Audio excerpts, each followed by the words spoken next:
Our beautiful Africa consists of 54 countries. It has 40% of the world's gold is produced in Africa. 90% of chrome and platinum is produced in Africa. For Africa has got the largest reserves of cobalt, diamond, platinum, and uranium. And the question is, why is Africa that poor? Why is Africa struggling? Why are the economies in Africa are not that strong? Why is our GDP very poor?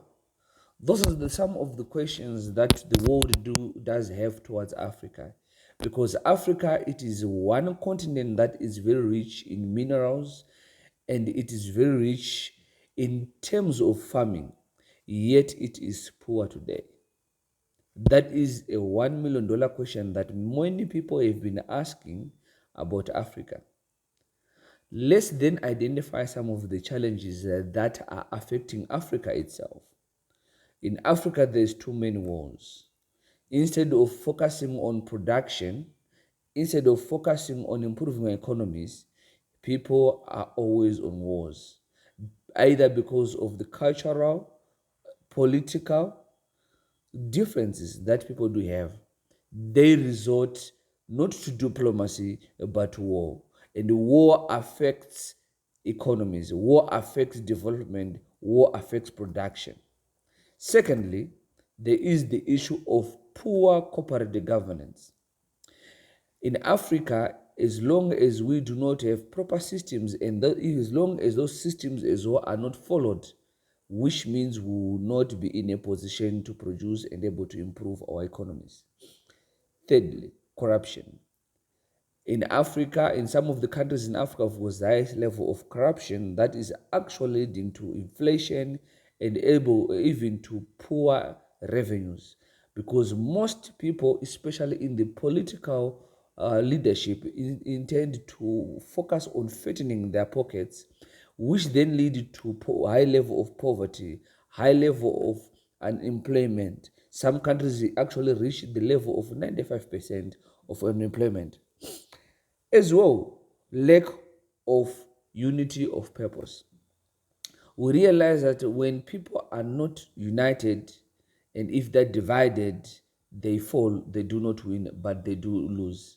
We realize some of because of some of the difference in traditional beliefs, ethics, tribes. Because of that difference, we see many countries not uniting and fail at the end of the day to achieve positive results. What do we need? We need to be united. We need to fight against corruption. We need to improve our political environment. We need to make sure that human rights are respected. As we do all those things, we will succeed. We will improve our GDP, we would improve our wealth, and as well we improve our economy. We need as well to have the intellectual capacity to be able to do what we call product beneficiation, whereby we do not focus only on selling raw materials, but we focus as well in developing the final product that would export to the world. The products that we have in Africa are required by all other countries in other continents. What we need is to make sure that we produce. What we need is to make sure that we stop the issue of wars and contract and focus much on production, infrastructure development, and as well to focus on making sure that our economies are better. As we do that as Africa, we'll become better. As we do that as Africa, we'll be in a position to be the world's best continent. We'll be able to improve the level of employment. We'll be able to fight against the disease called poverty. This is something that we need to do as Africa. This is something that we need to work on as Africa.